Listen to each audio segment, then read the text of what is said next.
Good morning, Element, friends and family. It is so good to gather with you, even if it's online still. But it's our joy to be here and to bring this gathering to all of us. So this morning, it's going to be a beautiful day. God is already speaking and moving. So let's pray and sing. Here we go. Father, thank you for a new day to gather.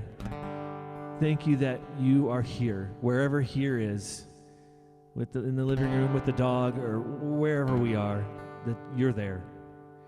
And that we're united in your spirit in a way that even supersedes being in person. God, it's you that keeps it all together. We're grateful, God, that we are more than conquerors in you. Amen. Let's sing it out, church. More than conquerors. Here we go.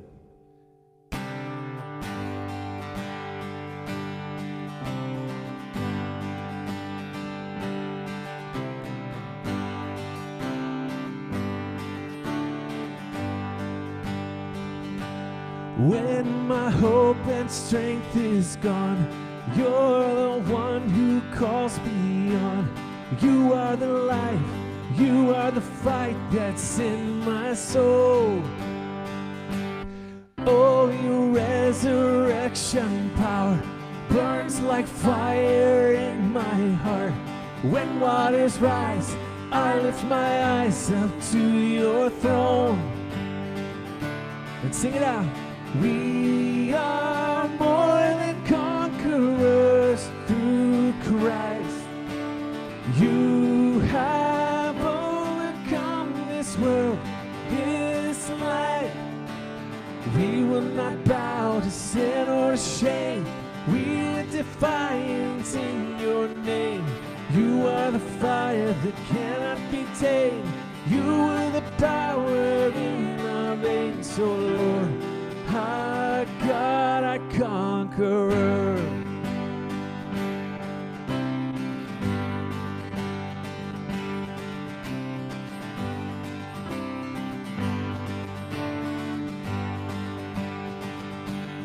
I will sing into the night.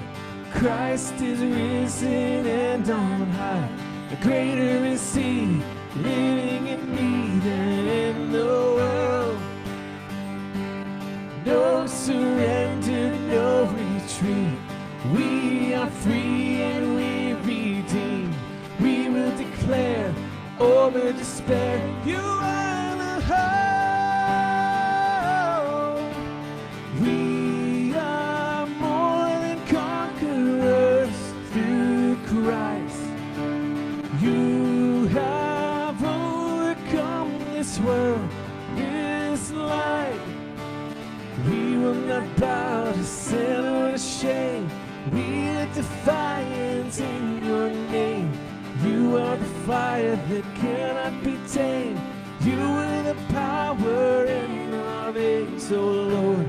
Our God, our conqueror. Nothing is impossible. Nothing is impossible. Every chain is breakable with you. We are victorious. You are stronger than our hearts. You are greater than the dark. With you, we are victorious. Nothing is impossible. Every chain is breakable with you. We are victorious.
this world, this life.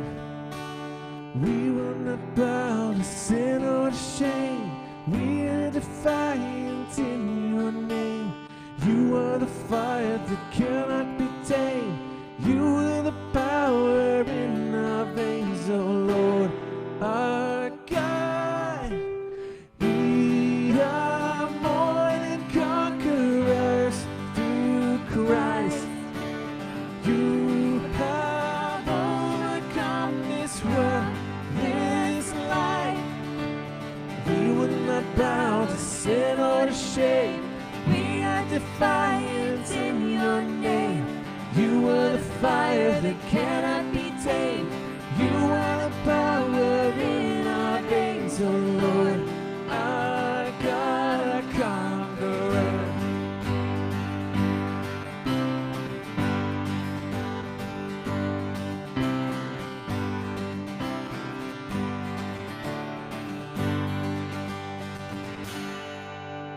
All right. I am sure you guys are singing along at home, so thank you guys so much for being with us this morning. It is a joy to worship and a joy to be together with you all this morning. So we want to say a quick hello to everyone who is joining us. Remember, if you are on YouTube, we got to give us a little comment so that we can see you and say hello to you this morning. Facebook as well. Cindy, good morning. Great to have you with us this morning. The Leon family, Brian and family, the Cook family, Radebaugh family, good mornings. To the Culps and the Brimos. Katie, good morning. And Linda, good morning. White family, good to have you with us. The Backlands, the Dorries, the Flores, the Neesmiths. Thank you guys so much for being with us this morning. We love you very much, and we're so glad to have you along. Yes, we are. So, some announcements for today. As we've been talking about, there's a digital connection card. So if we were here, it would be a physical connection card. But right now, it's a digital connection card. And you can go to our website, iamelement.org, and you'll see that right at the top, iamelement.org/connect, so that we can connect with you. House churches are still gathering, most online, I believe, at this point still. So it's always a great time to plug into a house church to find out what that's like. I don't know, maybe it would be cool to try one online if you have never tried one. But those are still gathering and going awesome as they always do. eKids and Element Youth, same thing, still gathering online on Zoom. Online giving, as we have been telling you, if you want to give to the outreach efforts that we're doing, and as we're partnering with other churches to do so right now, you can do that online. And you can just type outreach in the memo. And, we have I think we brought this up last week for the first time, and you may have seen this online as well on social media, but Grow Into You Foundation, which supports coaching and mentoring for teens in and who have aged out of foster care. They have a 5K. I've been told, you can run it, you could walk it, you could do intervals, whatever that means. You could skip it. You could do all of the above. You could do more than one 5K. 3. You could do 3. But that is the next fundraiser that is coming up. And there are some really fun details in there that will make it just very entertaining. But obviously the point there is to keep raising money to support some of the least and the last and the lost that we have in contact with in our city that need that coaching and mentoring and resources and hope and all of those things. So see growintoyoufoundation.org or on Facebook as well. And we are having a gathering on May 31st. Now, the reason I'm saying that is because that's the 5th Sunday. So normally, we would do an in-breaking or some other sort of gathering that's not really here at the warehouse because it's a 5th Sunday, as is our custom. But because of everything that's going on, we are going to go ahead and gather. As far as exactly what that looks like, keep staying tuned. You know the drill, right? We're being flexible. We're watching. We're listening. And keep listening with us, and we'll let you guys know as soon as there are any changes to all of that. But either way, we will be gathering on the 31st. And I think those are the announcements. Sir. All right, we're going to sing this song. It's been a little while, but it's called I Am Set Free. And man, that's what we're talking about with this waking away, with living awake. It's freedom to do that. It's freedom, even though it feels like we're more free to do what we want and to do the numbing and the coping and all of those things. But to really be awake is to really be free. So let's sing this one. 2, 3, 4.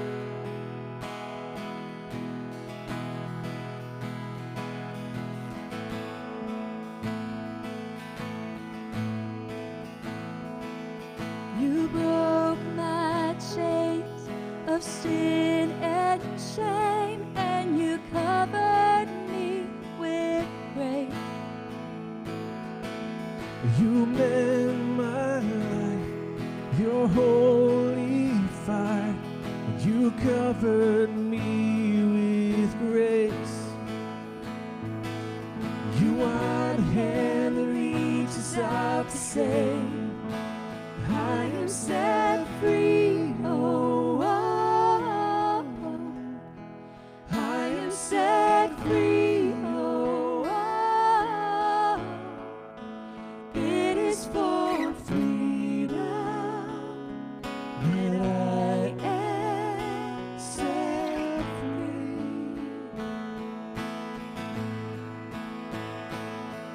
You broke my chains of sin and shame, and you covered me with grace. You mend my life with your holy fire. You covered me with grace. You are the hand that reaches out to save. I am set free. Oh, oh, oh. I am set free. Oh, oh, oh. It is for freedom that I am set free.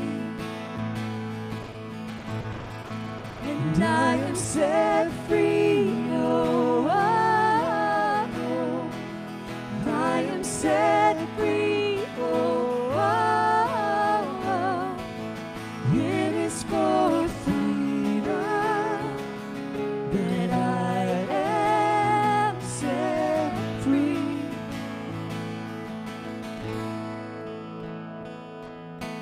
Yes, Lord, we are grateful for your grace and for your love.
moving in our midst. I worship you. I worship you. You are here, working in this place. I worship you. I worship you. You are here, moving in our midst. I worship you. I worship you. You are here, working in this place. I worship you. I worship you. You are Waymaker, miracle worker, promise keeper, light in the darkness. My God, that is who you are. Waymaker, miracle worker, promise keeper, light in the darkness. My God, that is who you are. You are here, touching every heart. I worship you. I worship you.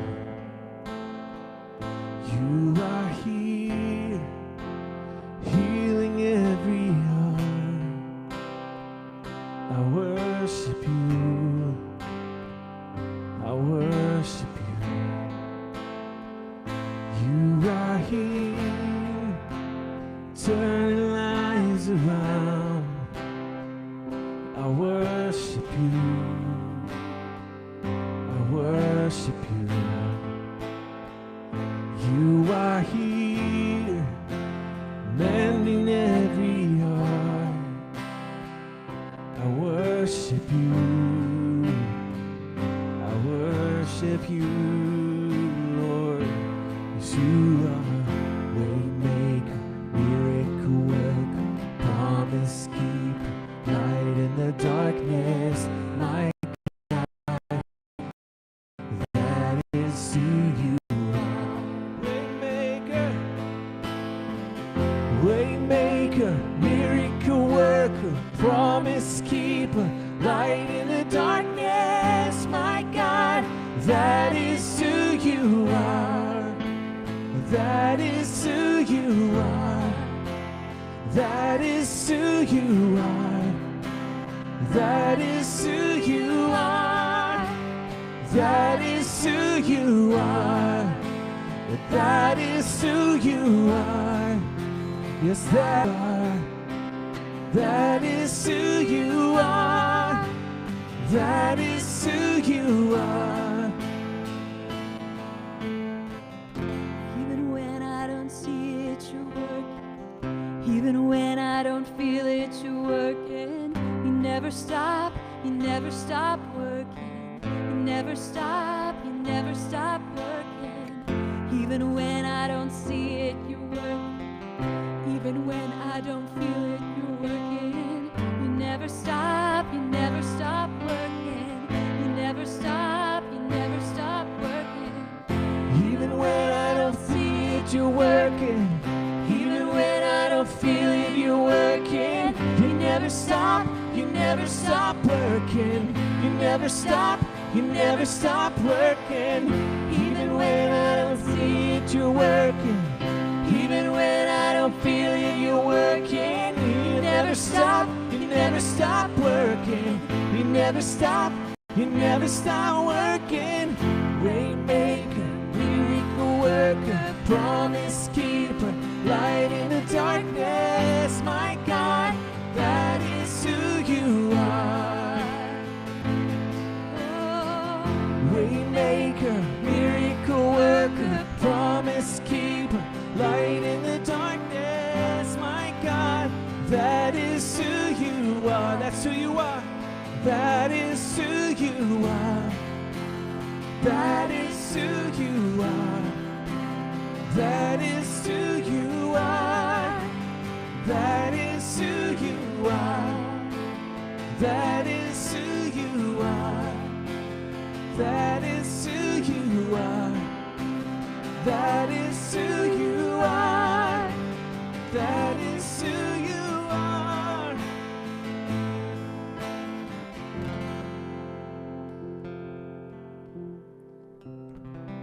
God, we thank you for your presence this morning. We thank you for these true words that we can sing and declare about who you are. And God, as I pray, as we engage this message, as we look one more time about the waking way and what it looks like to live awake in the way of Jesus, God, I pray that you would speak to us, that you would make a way, that you would make miracles this morning as we hear your truth, and as the truth that we hear sets us free. So God, draw our hearts, draw our mind, draw our attention to what you have to say to us today. We love you, Jesus. In your name we pray. Amen. We have come to a unique moment in modern history, a great pause, an opportunity to be still and listen, a moment to step back and observe our usual frenzied pace of life and the numbing required to maintain it, a moment to awake to the possibility of a new way to live, a way of freedom and ease that can only come by awakening to the truth of why we numb and hurry, a way of sharing the load with the one who makes the burden light and the joy deep, the waking way.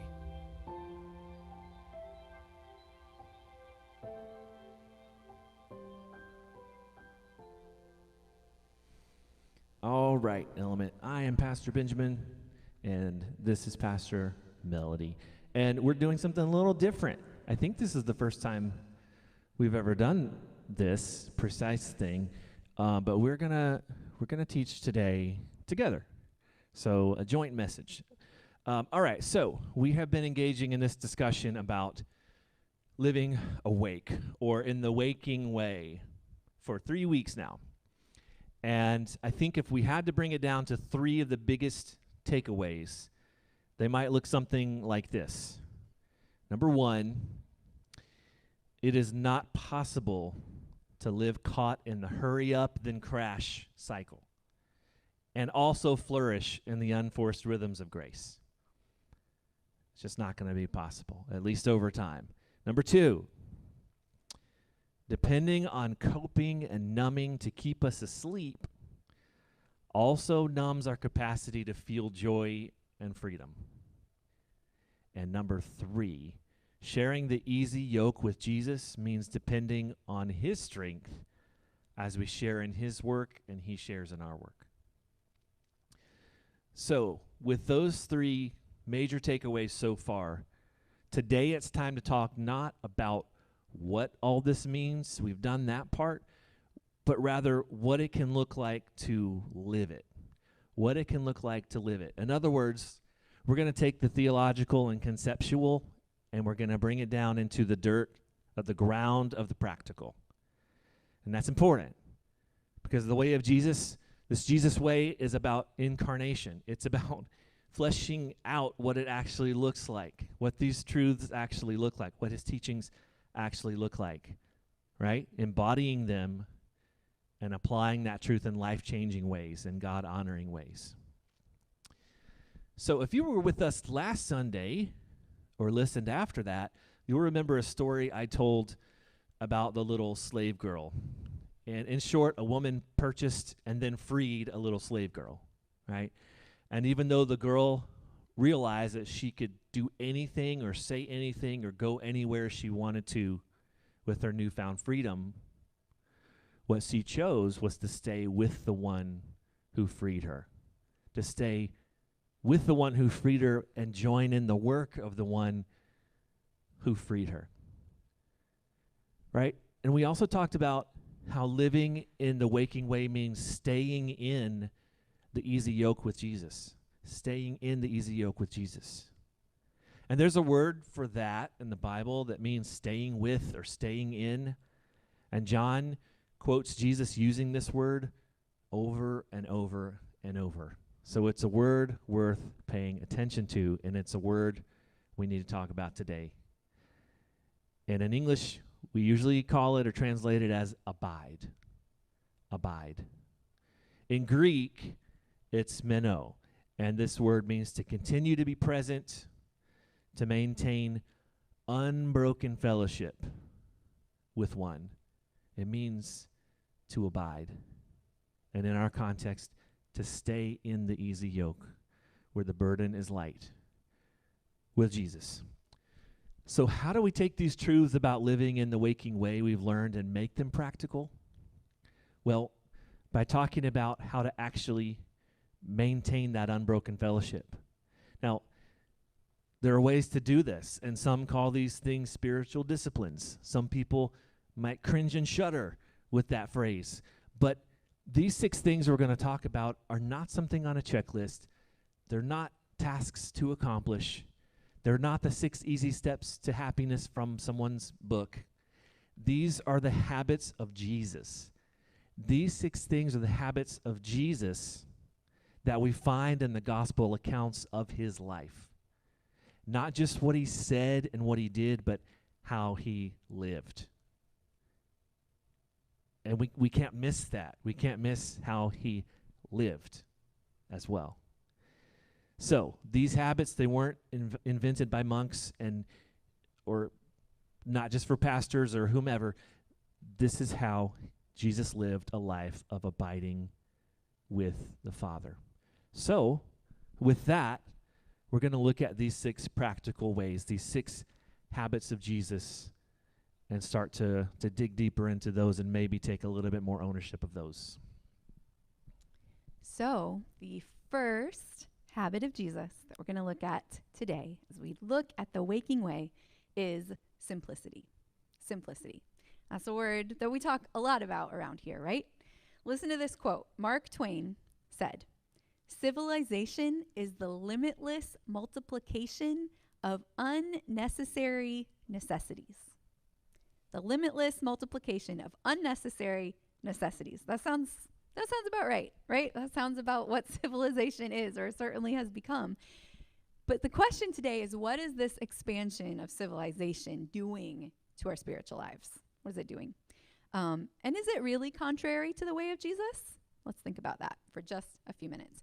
And we could spend a whole series unpacking the idea of simplicity, and we will be coming back to that very soon, actually, because it is a core value of who we are here at Element, and it's a core value of who Jesus was.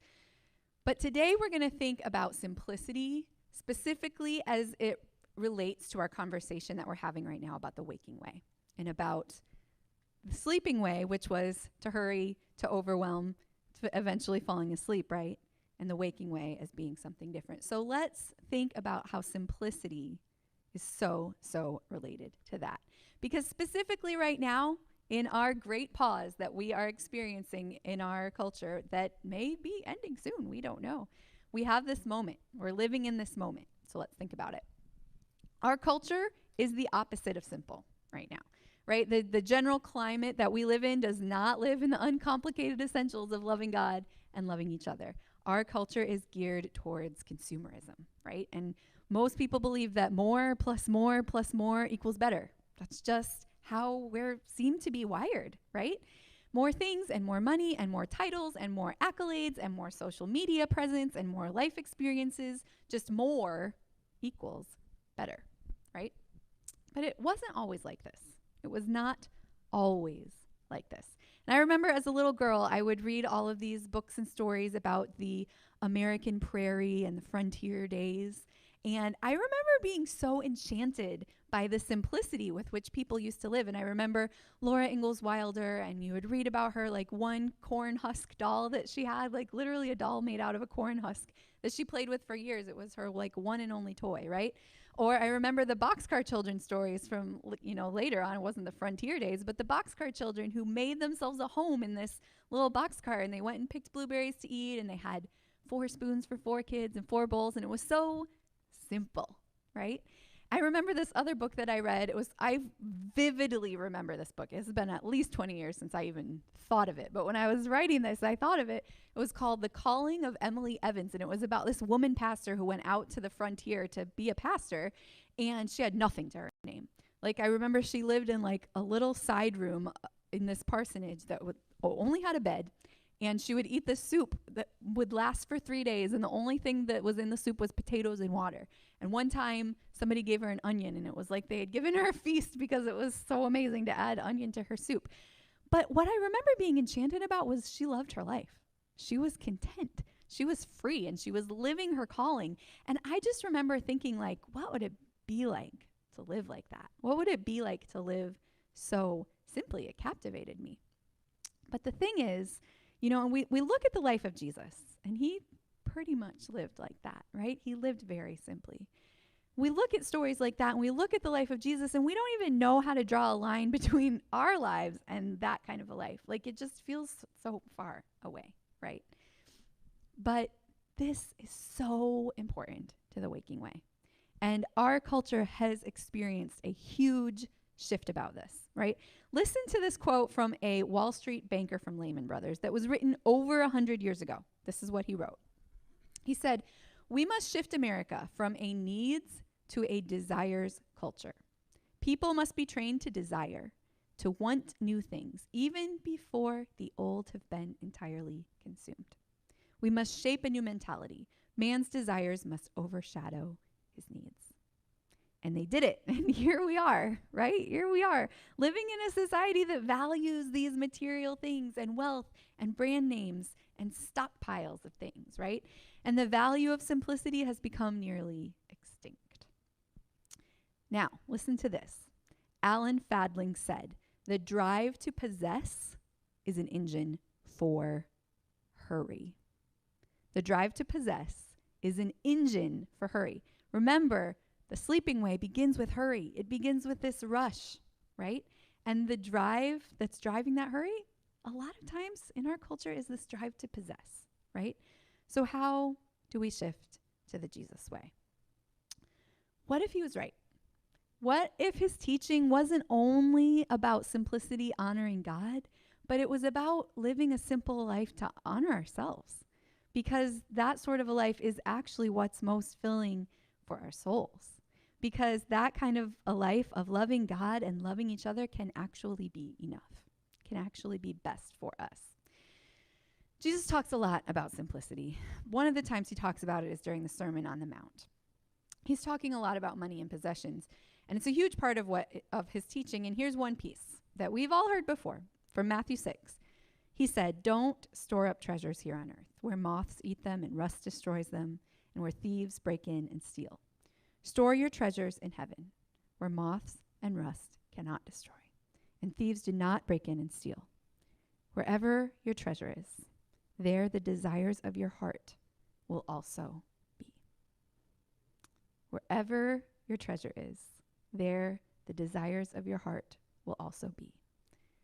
Jesus modeled this sort of simplicity in every part of his life, and he taught about it constantly because his heart was with the Father. His heart was with the Father. So our prayer today is that ours will be there too, that that's where we will find our treasure, that that's where we will shift our focus.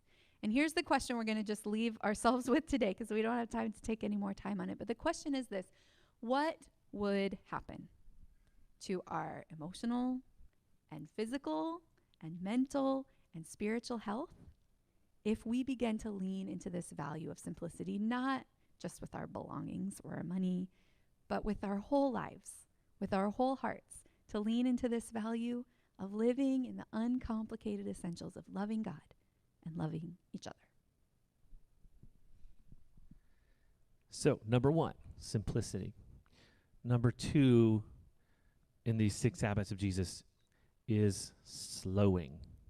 Slowing. Our friend Zach Elliott wrote a book. Most of you know that, and probably many of you have read that book, called Now I See.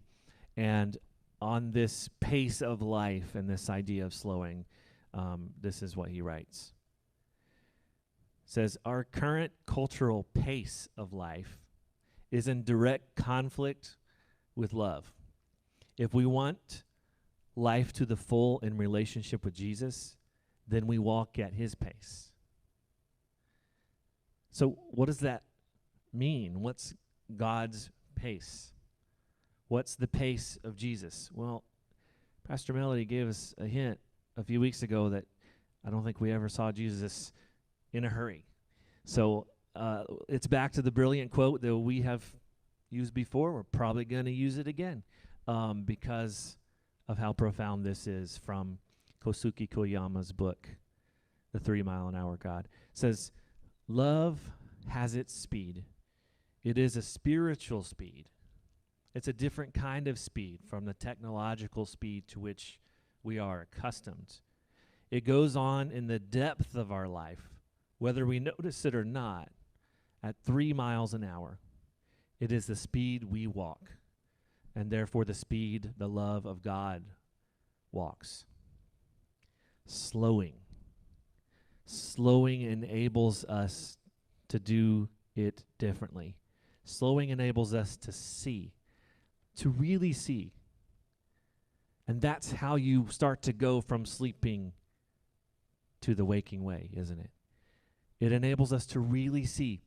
It's like this. You can't appreciate the subtle gradient of yellows on a hibiscus bloom going 75 miles down the interstate, can you? It's impossible. Slowing helps us to see, to really see. Slowing enables us also to breathe. Literally, it helps us to physically breathe, to take in enough air for the moment and exhale it fully. And when that is the agenda of the moment, is to breathe in just enough and exhale what needs to be exhaled, that reminds us that each breath is a gift. That reminds us that God's provision, moment by moment by moment, is enough and it's right. That it's all provision. And slowing also enables us to be still, to be still, to be spiritually still, to be mentally still, to be emotionally still, still enough to listen, still enough to know. I was going to point to my head for no, but that's not the no I was talking about, is it? Still enough to know here, right? Still enough to absorb the generosity of grace that permeates the air around us all the time, every moment. Still enough to be challenged to hunger, to keep hungering and thirsting for righteousness. You know, when I go on a vacation or a retreat, if I have anything to say about it, I would go to some mountains, right? Like a lot of us do. But, you know, when you go on a vacation like that, it usually takes a little bit of time. It's not like you just step out of the car and you're instantly relaxed and instantly still. So it takes maybe even a day or more for that stillness to start to sink in, for that slowing to start to be able to happen. And I think we probably all felt that. But when it starts to sink in, it's magic, isn't it? Think back to a time where you have felt that slowing that comes from a break. It's like I'm looking at the hills and the tree branches are waving in worship and the colors start to radiate more vibrantly than before, right? And I look at my kids and they're just glowing with God's grace. Everything is poetry, right? I'm in the moment and the moment is in me. That's the still and slowing place I'm talking about. But the best news is that we don't have to wait for a couple of vacations or trips or breaks a year to have that moment, to be able to do the slowing that we need to do. Obviously, right now, this quarantine life has gifted us an opportunity, in some ways at least, to slow down and to see. But the normal rhythms of life will return. They are returning. They are returning. So maybe we need to remember that we can go to the place of slowing and seeing and resting and being still whenever we choose. Whenever we choose. We can take that holy knowledge of living at the speed of God's love with us in every season. Maybe we start by intentionally, driving the speed limit. I've done that before. I've realized, why am I going over the speed limit? There's no reason to at all. And it helps to just pull me back and not be so urgent. Sometimes I can get stuck in the urgent gear. Maybe it is practicing Lectio Divina, which is like a slow, deep reading of scriptures, or meditation, or reflecting on our day with God using the Examen, or memorizing a verse from the Bible that speaks to us in that moment, in that week, in that season, and let it serve as a mantra, as a reminder for when we feel the compulsion to be urgent. We feel the compulsion to speed, either on the road or elsewhere. Jesus lived slow, long, slow, and deep. And I know we have a lot to do. We have a lot to accomplish for God's kingdom in our own lives, in our goals, the things that we feel called to pursue. I know. But we can pursue them like Jesus, long, slow, and deep. And we too can share in that easy yoke when we slow down. So the next one, number 3, is Sabbath. Sabbath. Now, this is a practice that I have wrestled with over the years. Seriously wrestled with. I mean, it is one of the 10 Commandments, but like, we don't live under the old law anymore. So like, really, do we practice Sabbath? Is that a thing that we all do, that we should all do? What do we think about this Sabbath situation? Now, I think most of us, first of all, think it sounds super nice. Like, that sounds delightful to just have a whole day every week to relax and delight in the reality of being a human being and worship the Creator, right? That sounds awesome. A day each week to sleep and eat and come together with family and friends and be outside and appreciate nature and, cease our hurry and our striving and our achieving and just be, and let our being be worship. That sounds amazing. Totally sounds amazing. Well, of course we should practice the Sabbath. It sounds holy, and it sounds beautiful, and it sounds right. But then come our excuses, right? I know they do for me. For me, it's something like, well, first of all, I'm a pastor, so I have to work on Saturdays because I have to get my notes ready and music ready and planning center ready and proclaim ready. All these long checklists of things to do on Saturdays. So Saturday's out and Sunday's definitely out because I'm definitely working on Sunday. And then Monday through Friday, like, I'm parenting. I have 3 other jobs and there's games and all the things for the children and a house to clean and a business to run, and people need a pastor every day of the week. So basically, Sabbath is not for me, right? This has been my internal monologue about the Sabbath for many years. But I have studied it, and I have read what Jesus said about it, and I've understood why it's important. And so I've tried it. Right? We tried a family Sabbath like a year ago where we would, one Saturday a month would be our family Sabbath. And that was good and beautiful. It was better than nothing, but it still wasn't the practice of Sabbath. And then I tried, I'm going to break up my Sabbath throughout the week. So one morning will be my, reading morning, and another afternoon will be my resting afternoon. And I tried to break it up throughout the week, right? And that was good and beautiful, but it still wasn't the Sabbath. And what I did was I comforted myself with the words of Jesus. Because what Jesus said was, the Sabbath was made for man, not man for the Sabbath. And Jesus said those words to the Pharisees, who were trying to tell him that working or helping people on the Sabbath was wrong. It was sin because it was going against the Lord's command to rest on the Sabbath. And Jesus said, the Sabbath is made for man, not man for the Sabbath. And Jesus did not buy into the legalistic dogma, right? So neither should I have to. Jesus did not think it was a sin to not work on the Sabbath, right? But what I was doing was forgetting the first part of what Jesus said, right? And maybe those Pharisees that day needed to hear the second part, that there was space and grace to engage the world around us on the Sabbath. But maybe what I needed to hear was the first part, which is the Sabbath is made for man. The Sabbath is made for man. It is a gift. It is a gift of the Creator, and it is holy, and it is communion with Him, and it is returning and rest. Dan Allender, in his book on the Sabbath, put it like this. The Sabbath, when experienced as God intended, is the best day of our lives.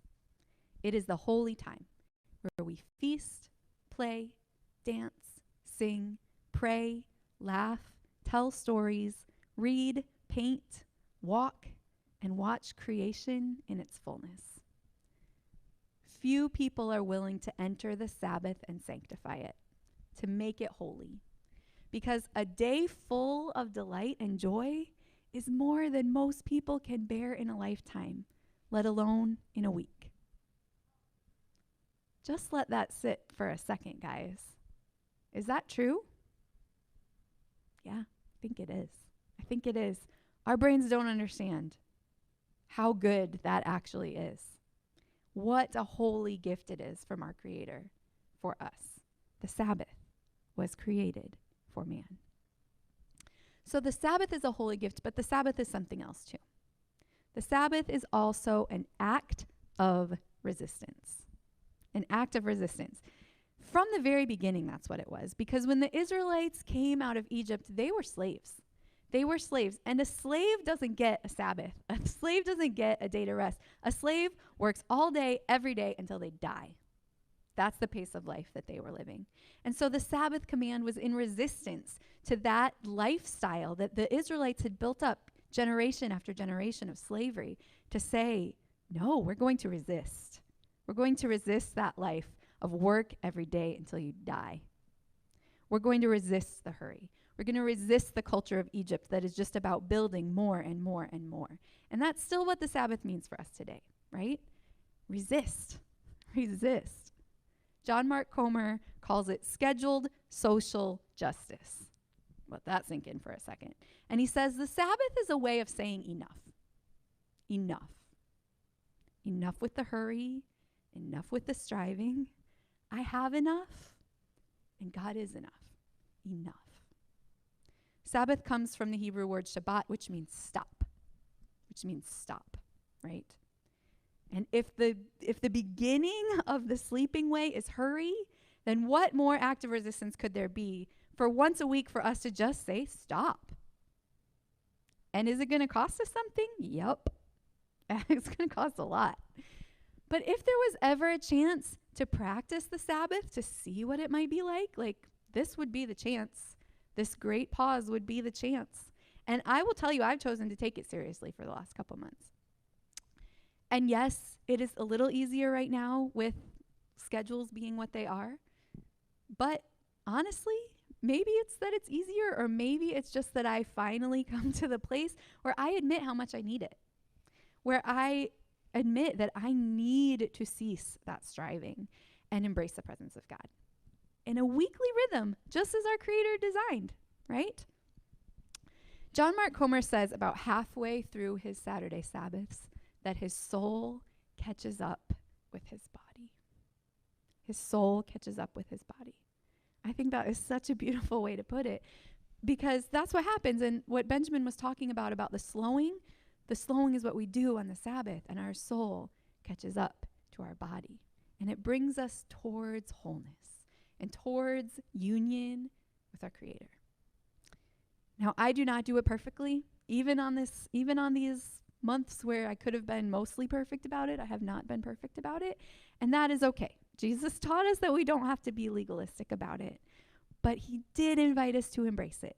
This holy gift, this act of resistance, the Sabbath. We learn to practice it one step at a time. All right, and the next habit of Jesus that we want to talk about is silence and solitude. Silence and solitude. Silence and solitude, that is where we actually are able to start to hear the still small voice, right? It's not a task to check off. This is how we abide. We remain in the easy yoke with Jesus. This is where we hear the gentle invitation to remain. So, in the Gospels, Jesus was led into the desert, right, after he was baptized. And there he fasted for 40 days and was tempted by the tempter. And you may know the story. But the word for where he went to, we just read it as desert. It's translated as desert. But eremos is the word. And more than desert, it really means solitary and desolate. Solitary and desolate. And if that sounds not fun right now, just put a pin in that. We'll get to that in just a second. But eremos, solitary and desolate. But look at the Helps Word Studies on this. It says an uncultivated, unpopulated place. And check this out.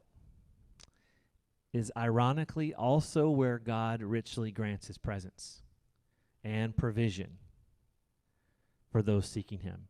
Now that's just like God, isn't it? You go to a desolate place to receive the provision that you need. And that's what solitude and silence does for us. It puts us in a place where we know what we receive from God is from God. We know it because it's the only voice out there, because we have slowed and stilled and chosen the silence and solitude. Now, silence and solitude, that can have certain meanings for some of us social people. I said us like I'm one of those. But some of you are. And but there's a difference between solitude and isolation. There's a difference. Let's contrast those two words. Solitude is safety. It's the safest place. But isolation is dangerous. Solitude is opening up to God. Isolation opens us up to temptation and lies. Solitude is inner fulfillment. Isolation is inner loneliness. At least it will become that at some point. Solitude empties us of the things we need to be emptied of our ego, of our sin, of our lusts, of our shame, of our pride.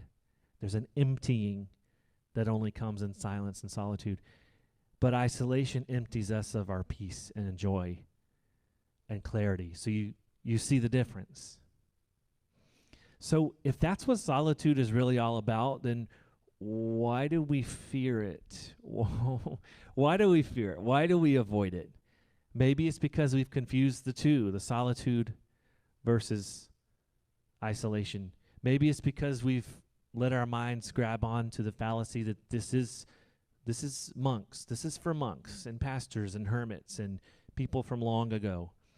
Or maybe we're afraid that if we sit still even for a moment, we'll be afraid we won't like what it is that we see.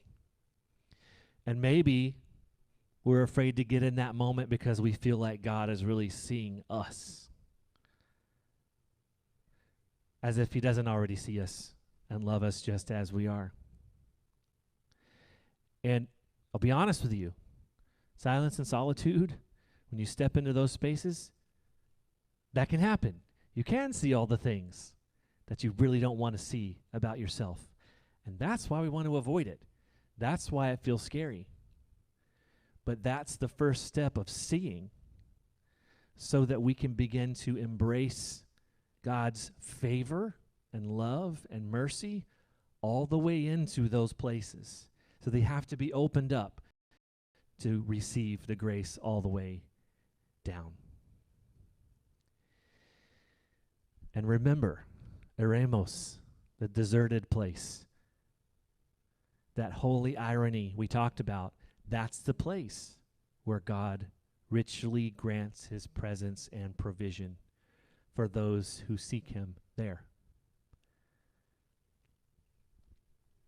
John 8:31 says, to the Jews who had believed him, Jesus said, if you hold to my teaching, you are really my disciples. Then you will know the truth. Then you will know the truth, and the truth will set you free. We may be familiar with that passage, but look at it in this light. Then you will know the truth, and the truth will set you free. What we're saying is that silence and solitude gives us the time and space we need to know the truth and let the truth set us free. It's hard to try to live that out, knowing the truth and letting the truth set us free in a hurry. That's probably impossible, because there's a difference, like I said earlier, between knowing here and knowing all the way in here. Jesus himself practiced solitude. We know this. He climbed mountains to get away. He set sail to find the time he needed to recharge, to sleep, to take naps. Naps are holy. Write that down. He took his friends to the garden to pray with him, right? But he went on by himself to engage the Father alone. Guys, solitude might look different for all of us, and it's going to look different for us in the different seasons of our lives as well. So the question becomes, what does your mountain look like? What does your escape by boat look like? What does your garden look like? Maybe it looks like your closet or your shower or your car or your bed when you wake up or before you go to sleep. Maybe it's under the trees and under the night sky. Maybe right now in your life you can find a few moments a day of solitude and silence. Maybe you can do it once a week right now. But the truth that we need to own is that Jesus lived this way. This was a habit of his to abide with God. He found the freedom and the wholeness and the peace that only comes from silence and solitude and receiving in the place of eremos. And so we can too. So number 5, sacraments. Sacraments. Now I'm going to be brief about this one, so stay with me so they hear what I'm saying, because we can just see sacraments on a list of spiritual disciplines and be like, okay, great, I'll take my communion and be baptized. Awesome. I'm talking about that for sure, but I'm talking about more than that. And we're going to look at the life of Jesus to see what I mean by that, because we're not just talking about communion and baptism, and we're not just talking about the regular spiritual practices of prayer and reading and gathering and things like that. Those, of course, are sacramental. But what if a sacrament is anything that points us towards God, towards a whole and flourishing life, and towards the one true narrative of redemption? What if that is a sacrament? So let's think about how Jesus embraced those sorts of things. I think that there are as many stories of Jesus sitting down to dine with his friends and followers as there are of him going off alone to pray, right? He ate with the harlots. He ate with the tax collectors. He fed the people on the mountainsides. He uses bread and wine to actually demonstrate his sacrifice, right? And his very first miracle was at a wedding where he turned water into wine. Do we notice this about Jesus? And does it matter to us? Also, Jesus noticed the beauty of this creation. And he talked about the lilies of the field and the birds of the air and mentioned how much God cares for those things. So it seems that Jesus, the holy, all-powerful Son of God, came to earth. It seems that Jesus knew how to take pleasure in the beauty of this world. Yes, that is the word I mean. Pleasure. Pleasure. God created pleasure. And could it be that he created it so that our everyday lives would be filled with signs of the divine? So that our everyday lives would be filled with things that point us towards him, towards joy and beauty and goodness. But this does get tricky. It does get tricky because what about the sleeping way? What about coping? What about numbing? Like, I thought the pleasures did those things. So how do we know the difference? How do we allow something pleasurable to be a sacrament instead of a coping mechanism? And I think that's a really important question to ask. We have to ask ourselves that question, because if we're not aware, if we're not awake, we can end up just substituting one coping mechanism for another. And that is not going to get us very far down the waking way, right? So, I'm going to use running as an example for me. I run. You guys know that. I could use running as a coping mechanism, right? I could use it to get away from my family or get away from my work or to have just one more thing that I can achieve at and push towards and strive towards, or become obsessed about my numbers and winning, obsessed about some unhealthy standard for my weight or my looks. And I can drown out the chaos with another kind of chaos and shirk other duties that I have because of my commitment to the sport, right? And if I were to do that with running, it would be a coping mechanism. It wouldn't be a sacrament, but be a sacrament for me. Because if I choose to engage in the practice of running to keep my physical body healthy so that I can feel well and whole, then it becomes a sacrament. And if I choose to engage in the practice of running so that I can keep my mental space clear, so that I can be a better mom and a better wife and a better pastor, then that's a sacrament. And if I use it to take time for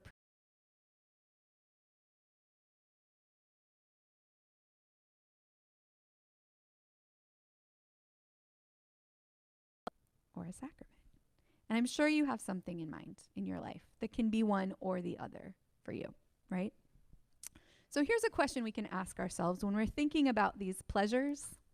We can ask ourselves this question: does my attachment to this thing lead to my flourishing and the flourishing of others? If so, it's full of sacramental grace and purpose. Does my attachment to this thing lead to my flourishing and the flourishing of others? If so, it is full of sacramental grace and purpose and the flourishing of others. Could it be that simple? I think it could be. I think it could be, because we are created for pleasure, and healthy experiences of pleasure draw us, point us towards the heart of God, point us towards beauty and joy and goodness. And that's the waking way. And finally, number 6, community. I know we ruined the S's. We had 5 S's. What were we thinking? Community. And I know what you're thinking. You might be thinking, Jesus? We were saying that these are habits of Jesus, the way that he lived. What community did Jesus have? But we have to realize something. Even though when he started his ministry, he was a homeless man, a vagabond, which he was, staying with people, with strangers many times. But with him were his disciples, and there were many. There were many, and from among those he chose the 12. Jesus had a community. Jesus had a community. And for us, we have to see that waking to our pain requires that community. Waking to our coping mechanisms. Waking to life and the easy yoke. These things require community. But more importantly than that, staying awake requires community.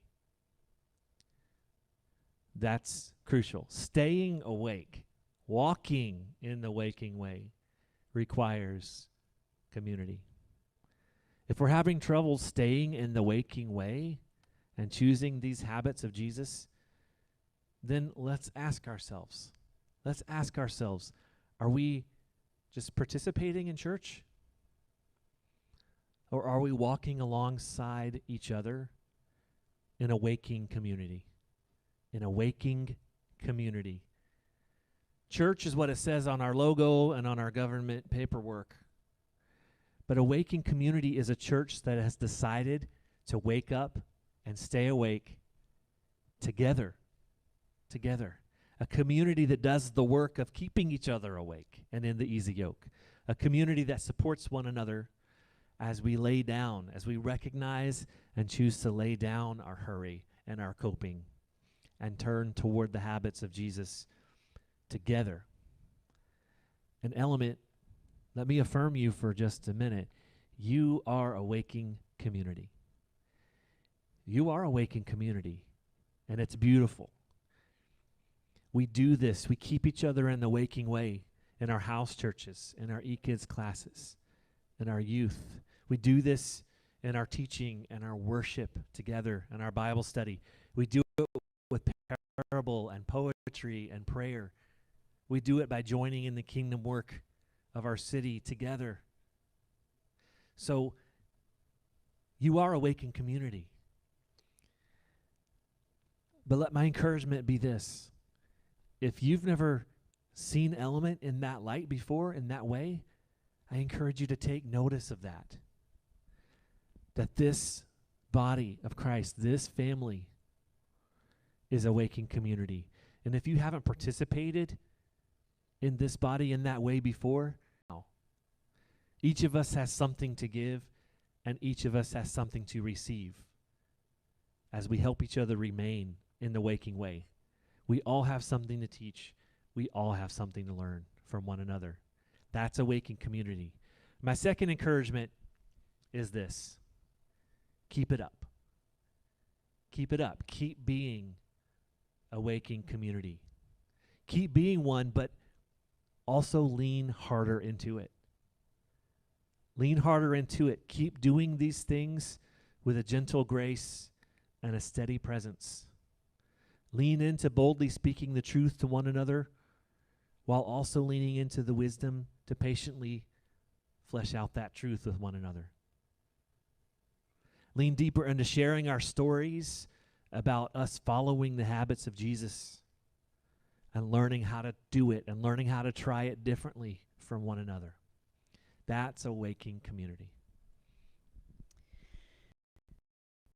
So as we finish up today, here's the deal. These 6 things are not the waking way, right? These 6 things are practices on the path of the waking way. But they are not the way. They are not the end game, right? They're not a prescription or a checklist where we say, well, if we have these 6 things, then we're definitely awake. Like, no. They're practices. They're practices that we are drawn to because of the Spirit of Christ that's alive in us. The Spirit of Christ that's alive in us draws us to these things because His practices, right?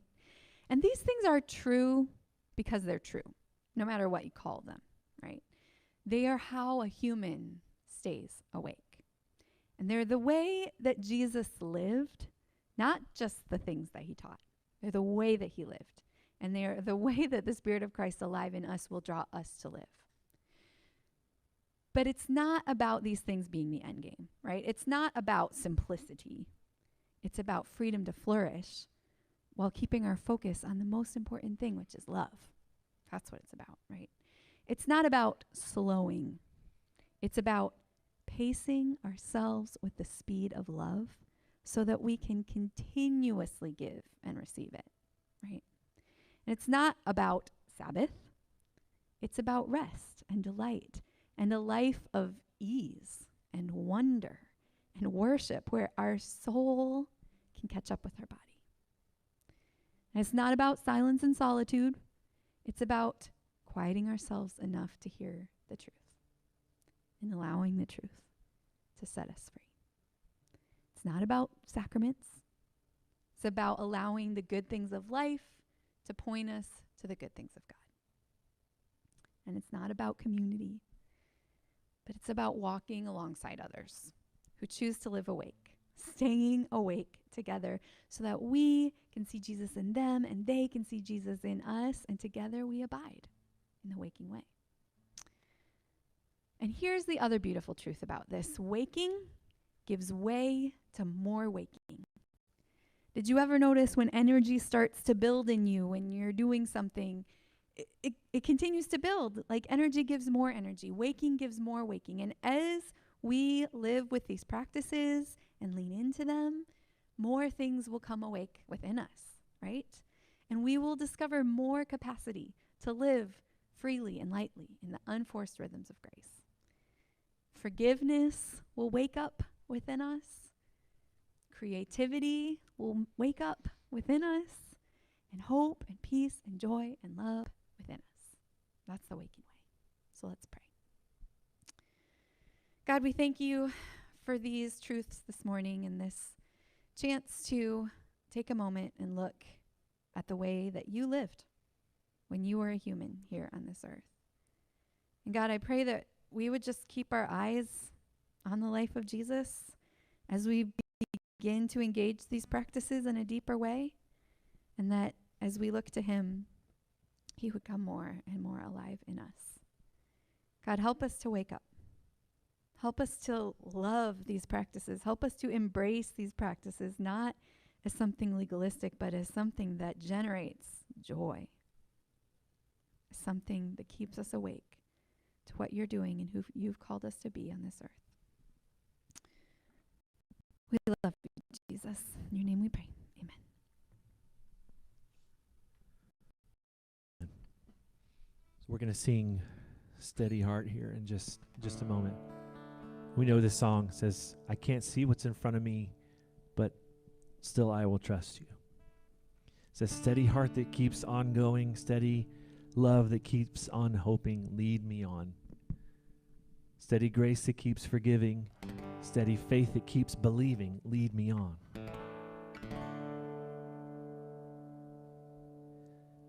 And to live a way together, we have to agree with the reality that we really can't see what's coming, that we really don't know what's coming. So the answer, as the song says, is trust. Trust is always the answer. That's how we stay with Jesus in the easy yoke. We walk with him to the steadiness of his heartbeat, to his steady heart. So let's sing it.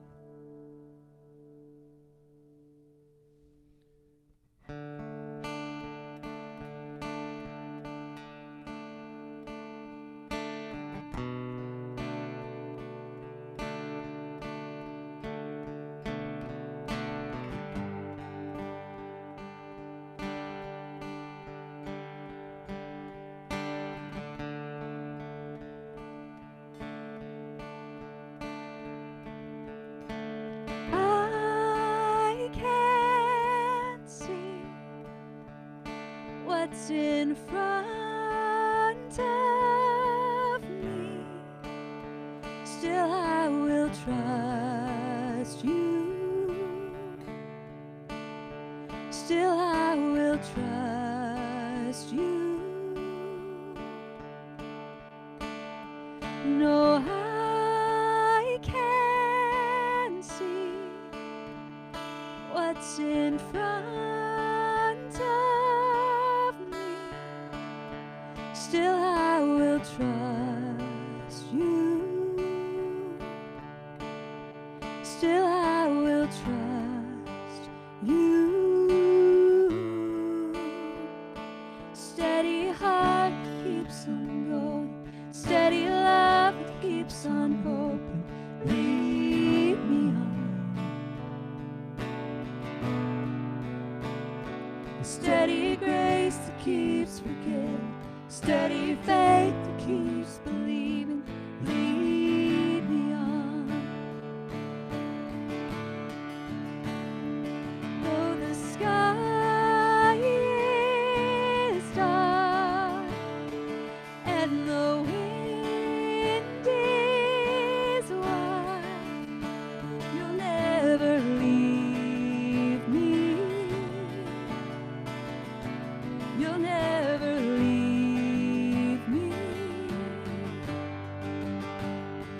Though the night is long, there is a coming dawn. The light is breaking.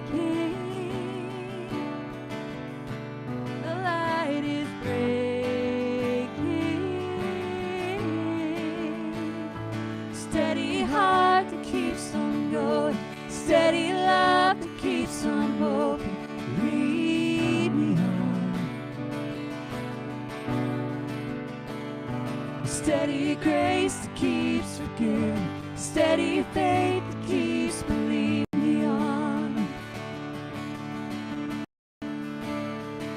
Steady heart that keeps on going, steady love that keeps on hoping, lead me on. Oh, and steady grace that keeps forgiving, steady faith that keeps believing, lead me on.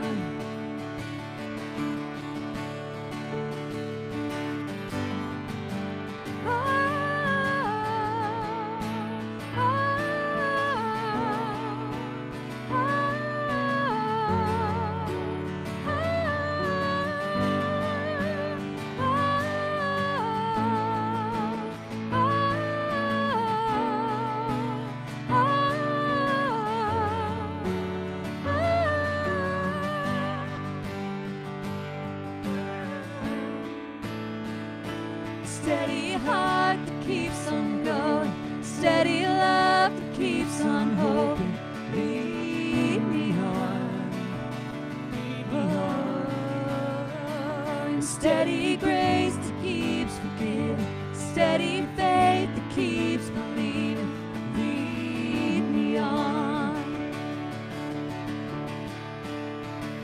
Steady heart that keeps on going, steady love that keeps on hoping.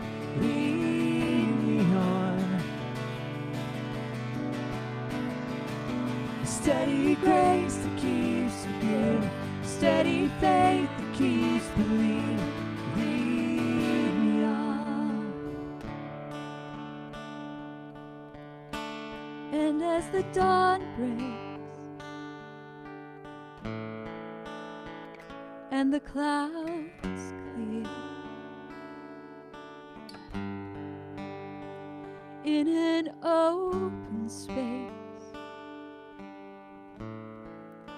together we will run.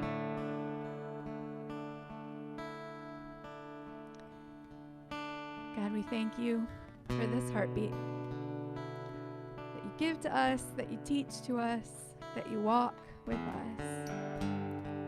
So God, I pray today that we will align ourselves with this speed of love, with this steady heart that continues to follow you, to trust you.